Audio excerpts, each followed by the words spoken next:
This is a countdown video. It contains my own personal opinion on the subject matter. If you don't like my opinion, well, go make your own video for all I care. 2015 is over and 2016 is here. And with another year over, it's time to look back at my top 20 favorite anime of the year. The only rule that I have for this list is that the anime series, or just a season, had to end within a year in order for it to count. If it overlaps into 2016, I won't be counting it. For example, anime like Mr. Otsumatsu and Dragon Ball Super won't count on this list, but anime like Assassination Classroom and Snow White with the red hair will. Weird rule, yeah, but that's how I do things. So, without further ado, here's my top 20 anime of 2015. Number 20.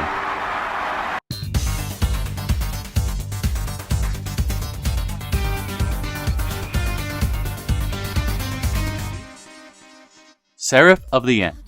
Seraph of the End is another one of those fandom anime where people can't seem to shut the fuck up about it, and everyone's just going crazy over it. And I gotta say, never before in my life have I watched an anime where almost every single aspect of it was 100% okay. The characters? Okay. The animation and music? Okay. The story? Okay. The villains? Well, they're a little better with their design and how cool they act, but still, okay. Honestly, I'm just really confused as to why so many people are going batshit insane over this one, especially when it is clearly just an almost exact copy of the studio's last successful show, Attack on Titan, giving us yet another really annoying main protagonist. So I think that everything in Seraph of the End is okay. That is with the exception of Mika. This guy's character arc was the only great part about the show, and the only reason that I kept on watching after the season break. Honestly, I wish the show was just about him and the struggle between being human and being a vampire. All the while, he is trying to save you.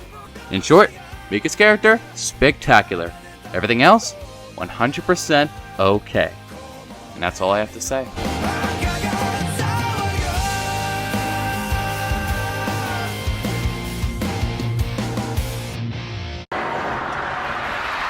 Number 19.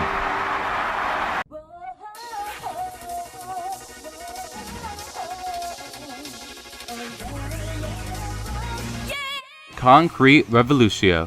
In theory, I should really love this anime. The characters are great, they are very diverse, and each one of them have their own motivations. The animation and music are typical Studio Bones, which I always love. The structure of the show always flips between different time periods, like in Baccano. These are all the characteristics to what I love in anime. So why do I find myself not liking Concrete Revolution as much as I should? Well, I have two theories for that. One is that while the show does switch between time periods like Baccano, it is also an anthology series, so it is really hard to accurately pinpoint when every episode takes place. If they somehow put in a previously on section, like in Baccano, it would have been a little easier to follow. Second is that the themes are a bit too complicated to follow. I know that it's talking about the effects of the world after World War I and World War II, but the way that they do it can get really confusing sometimes. While I really did like some of the standalone episodes, and I will watch the second season when it comes out, this anime is just too hard to get a grasp on for me to fully get into it.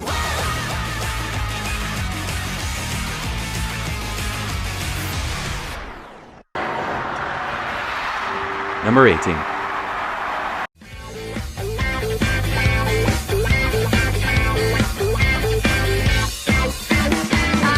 The Perfect Insider. Right off the bat, I'll say that this show has some of the greatest setup that I've ever seen, mixed in with some well-done atmosphere. The whole show is about the mystery of the death of Dr. Mikata, who killed her, how did they escape, and why.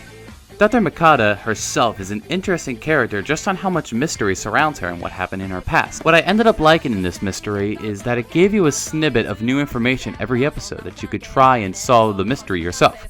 I was surprised that I was able to solve who did it and how they escaped before it was revealed. Mostly due to the nice flashbacks that they have to another story that unfolds in front of us. The only thing that I was stumped on was why the killer murdered Magata. And the answer to that question, without spoiling anything, is really fucking stupid. Oh, it makes sense in the show's logic. That logic just happens to be super dumb. I usually don't get so pissed off at a show's ending, and I'm willing to forgive a lot of things. It's just that, man, that setup was so good! So while I don't consider this anime bad or a waste of my time since the mystery was very clever and the pacing was very well done, I would consider it a disappointment in the end. Number 17.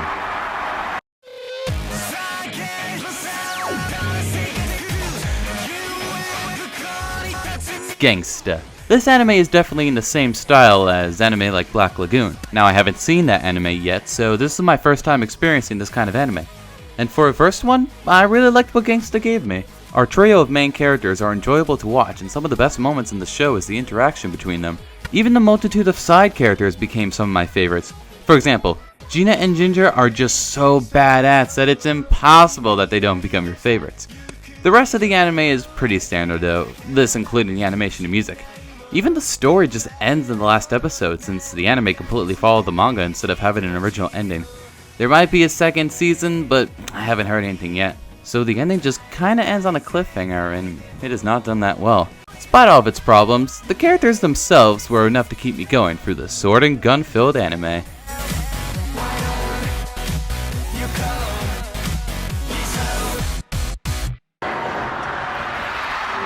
Number 16.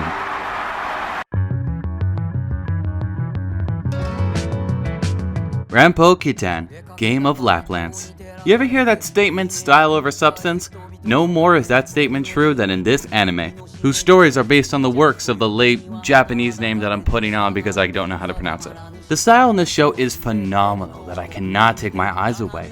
The substance, on the other hand, is a completely different story. Let me explain.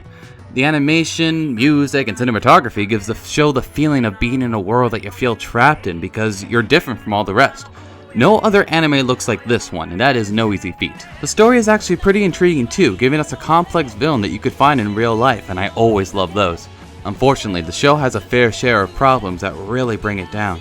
Aside from Akichi, Kobayashi, and the villain, the rest of the characters are really bland and forgettable, featuring two characters that seem completely out of place and one that I personally wish had more screen time. Also, for a mystery anime, the show doesn't really allow you to solve the mystery as the main character does, and that can really be a letdown. But since the style is so well done, it was enough to keep me coming back since it featured some amazing visuals that you don't see all the time. And in the end, that's enough for me. スピードと摩擦内臓焦がして